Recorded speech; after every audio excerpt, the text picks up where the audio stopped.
امام بخاری کا نام سنا ہے نا؟ اللہ اکبر، رسول اللہ کی 6 لاکھ حدیثیں زبانی یاد تھی امام بخاری، اللہ اکبر۔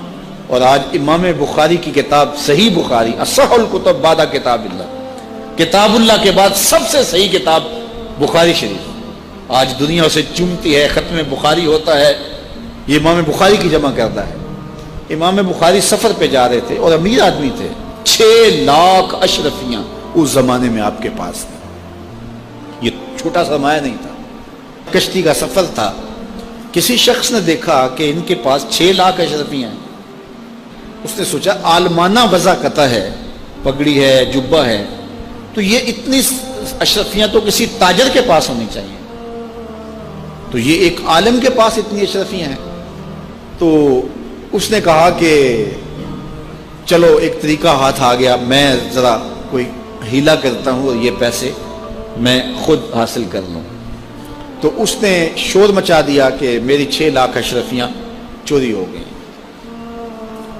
کہ جب سب تلاشی لی جائے گی تو ان سے نکلیں گی تو لوگ کہیں گے تو ایک مولوی شخص ہے اور تیرے پاس اتنے پیسے کہاں سے آئے، تو اشرفیاں مجھے مل جائیں گی۔ تو جب تلاشی شروع ہوئی تو امام بخاری کی تلاشی لی گئی تو ایک اشرفی بھی نہیں نکلی، کچھ بھی نہیں نکلا، سارا سامان ٹٹولا گیا، کچھ نہیں نکلا۔ خیر چلو، لوگوں نے اس کو کہا تو جھوٹا ہے، تو نے خام خواہ جو ہے وہ ایک مکر کیا ہے۔ وہ بھی بڑا پریشان تھا کہ اشرفیاں میں نے ان کے پاس دیکھی ہیں، گئی کدھر؟ خیر جب جہاز چلنے لگا تو آہستہ آہستہ امام صاحب کے قریب ہو گیا، امام بخاری سے پوچھنے لگا حضرت اشرفیاں تو تھیں آپ کے پاس، تو کدھر گئیں؟ فرمایا جب تم نے الزام لگایا نا، اور مجھے پتہ ہے کہ تم نے الزام کیوں لگایا ہے، میری وجہ دیکھ کے تم نے میرے سے ہتھیانا چاہا تھا، تو میں نے چپکے سے وہ اشرفیاں سمندر میں پھینک دی تھی۔ تو کہا حضرت اتنی زیادہ اشرفیاں اور سمندر میں پھینک دیں؟ کہا ہاں۔ کہا کیوں پھینکی؟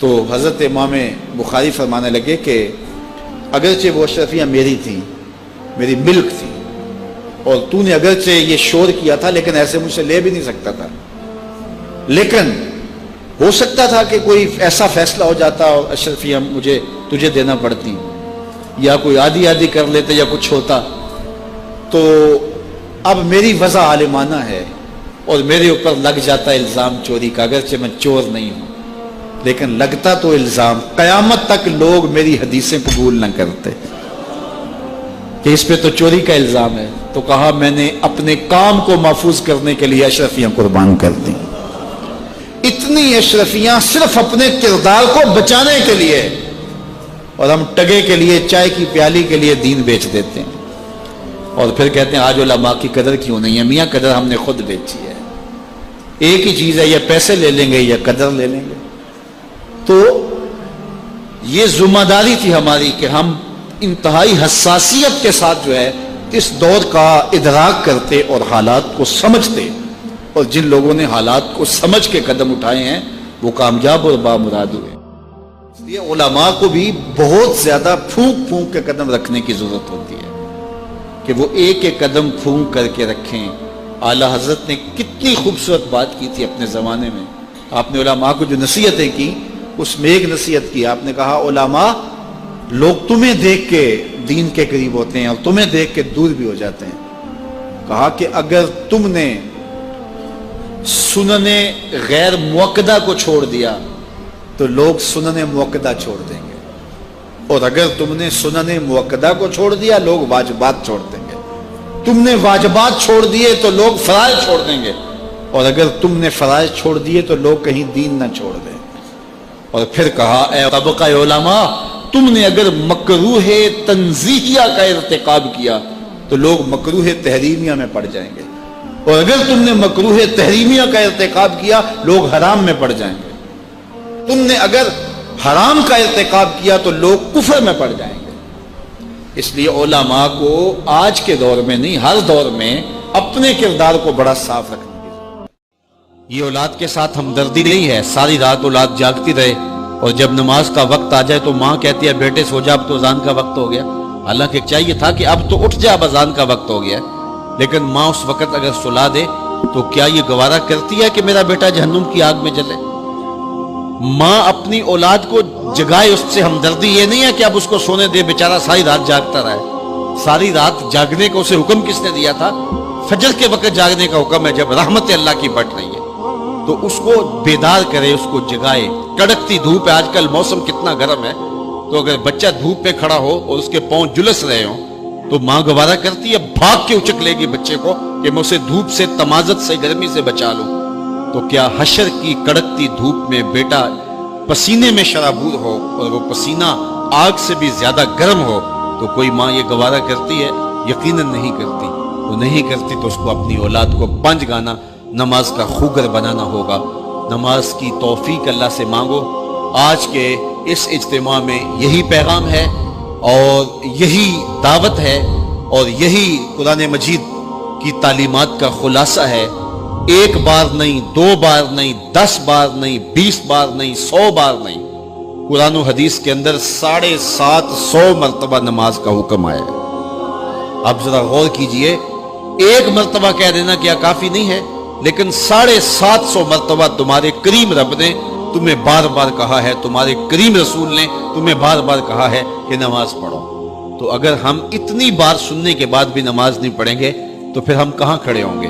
اور دوسری بات ہے کہ اتنی تاکید کی گئی ہے، اتنی تاکید کی گئی ہے، تو یہ کتنا بڑا جرم تھا نماز کا ترک کرنا کہ بار بار کہا گیا ہے۔ جب آگے سامنے آگ جل رہی ہو اور کوئی دوڑ کے چھلانگ لگانا چاہ رہا ہو تو پھر ماں کی ممتا اتنی ہوتی ہے کہ اس کو 100 بار بھی روکنا پڑے تو بچے کو روکتی ہے، اس لیے وہ جانتی ہے کہ آگے آگ ہے، اور اگر میں اس کو نہ روک پائی تو سیدھا آگ میں چھلانگ لگائے گا۔ اللہ ماں سے بھی زیادہ پیار کرتا ہے، رسول اللہ ماں سے بھی زیادہ پیار کرتے ہیں، اس لیے 1 بار نہیں، 2 بار نہیں، 10 بار نہیں، 100 بار نہیں، 750 مرتبہ کہا کہ تمہاری نماز نہیں چھوٹنی چاہیے۔ رسول کریم صلی اللہ علیہ وسلم نے ارشاد فرمایا، اگر تم میں سے کسی شخص کے دروازے کے سامنے سے نہر گزرتی ہو اور وہ دن میں 5 مرتبہ وہاں سے غسل کرتا ہو، صحابہ مجھے بتاؤ اس کے بدن پہ کوئی میل کچیل رہے گا؟ تو صحابہ نے عرض کی، اے اللہ کے رسول، اس کے بدن پہ کوئی میل کچیل نہیں رہ سکتا جو دن میں 5 مرتبہ غسل کرتا ہے۔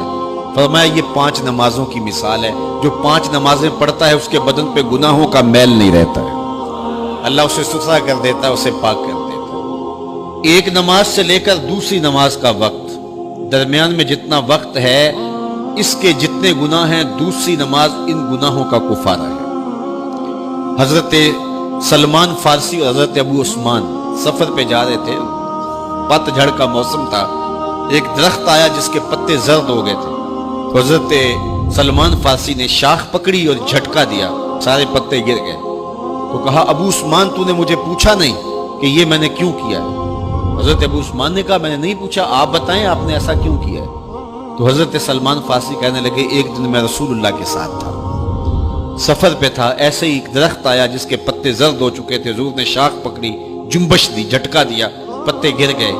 حضور نے مجھے دیکھا اور کہا، اے سلمان تو نے مجھے پوچھا نہیں کہ میں نے ایسا کیوں کیا ہے؟ تو میں نے کہا، بندہ نواز آپ بتا دیں آپ نے ایسا کیوں فرمایا ہے؟ فرمایا، سلمان جس طرح میں نے اس شاخ کو جنبش دی اور اس پر کوئی بھی پتا نہیں رہا، سارے گر گئے، جب بندہ نماز کے لیے کھڑا ہو جاتا ہے بدن کے سارے گناہ جڑ جاتے ہیں۔ اللہ کی توفیق سے میرا خیال ہے کہ آپ سارے لوگ نمازی ہوں گے، اور میری مائیں، بہنیں اور بیٹیاں جو تشریف لائی ہیں انہیں بھی 5 گانا نماز کا شعور اور توفیق نصیب ہوگی۔ آج ہم یہاں سے عزم کر کے جانا ہے کہ ہمارے خاندان میں، ہمارے رشتہ داروں میں، ہماری اولادوں میں اگر بدقسمتی سے کوئی بے نمازی ہے تو آج عزم کر کے جائیں کہ وہ بے نمازی نہ رہے، اتنے زور سے تبلیغ کریں گے کہ وہ نماز پڑھنے پہ مجبور ہو جائیں۔ تو سونے سے قبل 5 انگلیاں بھی گن لو اور 5 نمازیں بھی گن لو۔ جو کہا گیا مجھے امید ہے کہ یقیناً یہ آپ کی روحوں تک اترا ہوگا، اور اگر بدقسمتی سے کوئی بے نمازی ہے تو آج کے بعد بے نمازی نہیں رہے گا۔ اور ہم اپنے ماحول میں اپنی اولاد سے اگر پیار کرتے ہیں، حقیقی پیار ہے ہمیں، تو پھر ان کو 5 گانا نماز کا عادی بنانا ہوگا اور ان کی